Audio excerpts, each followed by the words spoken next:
Baik, shalom. Perkenalkan, nama saya Martin Octavian Sila.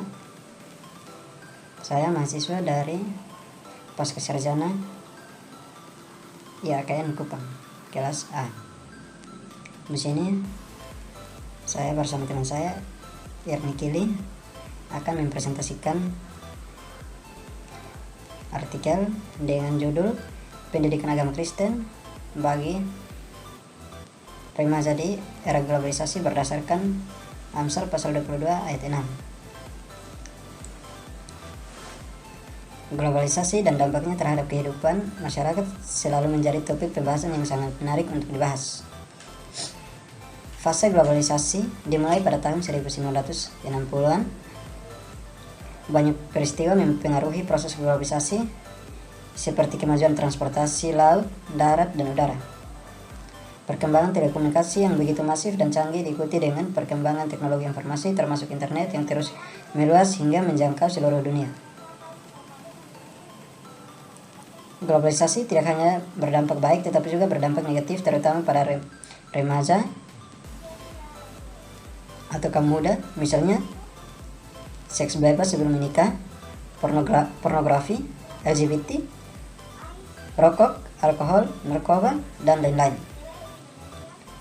Fenomena ini disebabkan keengganan mental mereka untuk menghadapi pemahaman dari berbagai belahan dunia sebagai tentang globalisasi saat ini.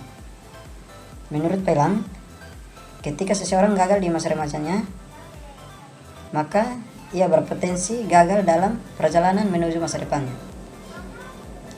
Di sisi lain, mereka yang menggunakan masa mudanya dengan secara produktif dan melakukan sesuatu yang bermanfaat untuk membangun masa depannya, mereka memiliki peluang untuk sukses di masa depannya.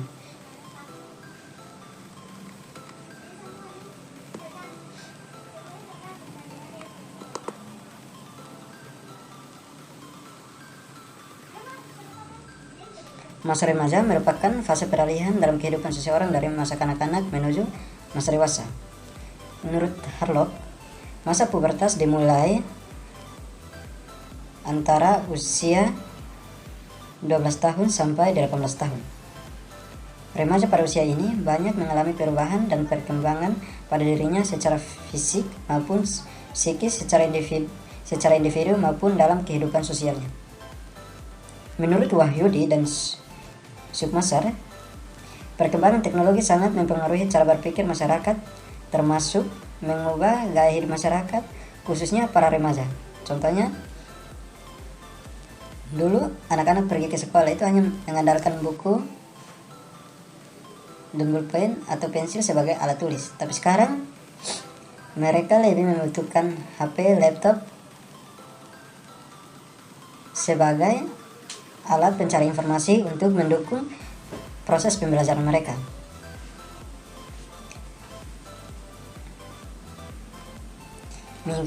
Menyikapi berbagai fenomena yang terjadi pada gaya hidup dan perilaku generasi muda, bahwa pengaruh globalisasi tantangan bagi pendidikan agama Kristen untuk menciptakan generasi yang berkarakter dan bertanggung jawab. Pendidikan agama Kristen perlu lebih serius melihat permasalahan yang dihadapi generasi sekarang.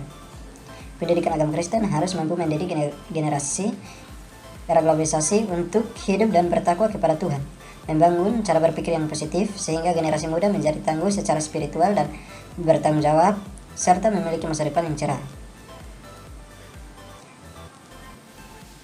Sehingga dalam konteks ini, penulis menggunakan sebuah ayat dari Amsal pasal 22 ayat 6 sebagai acuan dalam mendidik generasi muda untuk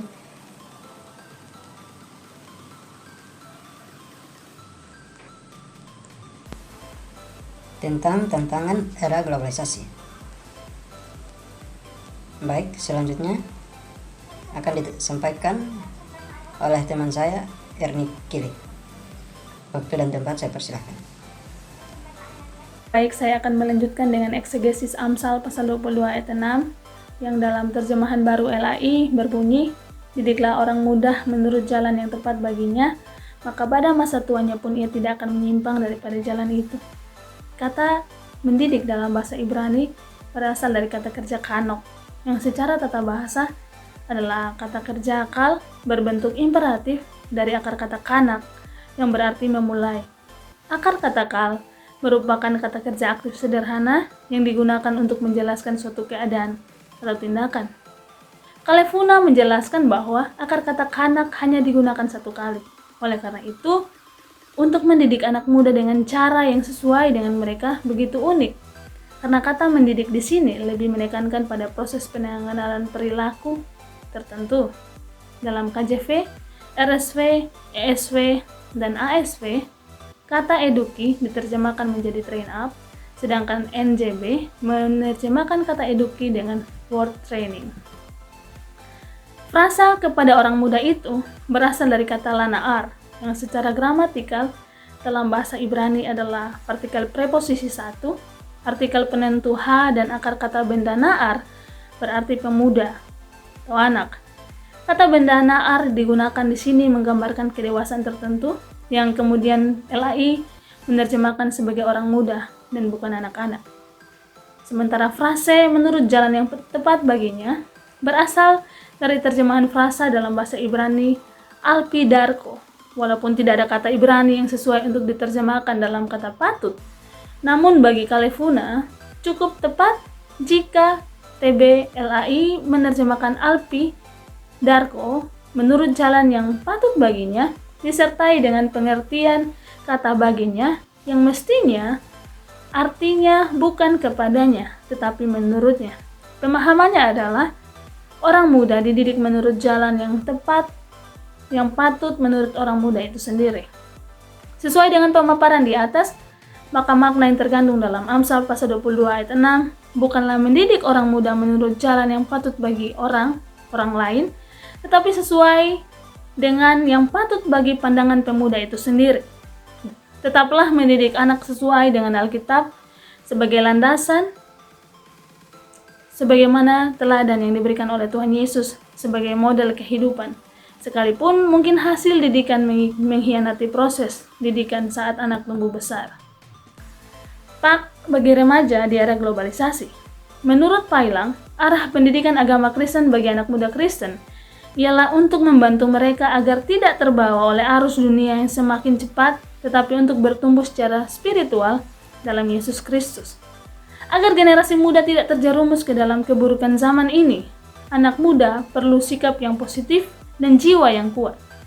Untuk menghadapinya, anak-anak yang hidup sebagai orang dewasa di abad ke-21 membutuhkan iman Kristiani dan kepribadian yang mampu menghadapi dunia globalisasi. Dan sebagai batu penjuru, Yesus menjadi fondasi bagi remaja untuk membangun iman dan karakter agar memiliki sikap yang positif dan mental yang kuat. Setiap remaja yang rela mengabdikan diri pada pendidikan akan mencerminkan hasil pendidikannya dalam keputusannya untuk mengambil pilihan yang tepat. Atau dengan kata lain, bagi seorang remaja yang rela mengikuti pendidikan, hasil pendidikannya tercermin dalam keputusan untuk memilih yang tepat. Pendidikan agama Kristen dalam Amsal pasal 22 ayat 6 dimengerti bahwa pendidikan remaja atau pemuda yang benar adalah cara pandang atau pemikiran dari remaja atau pemuda itu sendiri. Ia tidak akan menyimpang daripada itu. Agar generasi muda selalu hidup dalam jalan Tuhan, maka orang tua dan pendidik Kristen diharapkan mendidik mereka dengan baik. Pak bertugas untuk memberikan kebenaran yang benar sekaligus mendidik generasi muda untuk mengikuti perkembangan teknologi dan perkembangan informasi komunikasi global sehingga mereka memiliki cara berpikir yang kritis, yang benar, menggunakan kebenaran firman Tuhan sebagai acuan dan proses pendidikannya. Pak harus memberikan tuntunan yang tepat pada berbagai peristiwa sehingga para pemuda akhirnya dapat memilih jalan yang sesuai dengan kebenaran Tuhan. Kesimpulannya adalah era globalisasi yang semakin maju tidak dapat dicegah dan tentunya akan terus berlanjut akibat pesatnya perkembangan teknologi di berbagai bidang kehidupan manusia di semua negara, termasuk Indonesia. Remaja merupakan anggota kelompok masyarakat yang rentan goyah oleh perubahan yang terjadi. Orang-orang muda harus bijak menghadapi berbagai budaya asing yang masuk ke Indonesia dengan fondasi didikan guru yang baik, khususnya dalam bidang pendidikan agama Kristen, mulai dari orang tua, guru agama di sekolah, pendeta dan pelayan Tuhan di gereja. Mendidik orang muda dengan cara yang tepat bagi mereka bukanlah jalan yang didasarkan pada pendapat atau ditentukan oleh orang tua, tetapi jalan dan dalam pengamatan dan pemikiran orang muda itu sendiri yang diterangi dengan kebenaran Tuhan yang diperoleh atau diajarkan sebelumnya. Meski masih ada kemungkinan terjerumus dalam dosa, setelah kebenaran diajarkan karena kepribadian remaja yang labil dan kehendak bebas, peran pendidikan agama Kristen dapat membimbing mereka kembali kepada pandangan yang benar. Demikian presentasi dari kelompok kami.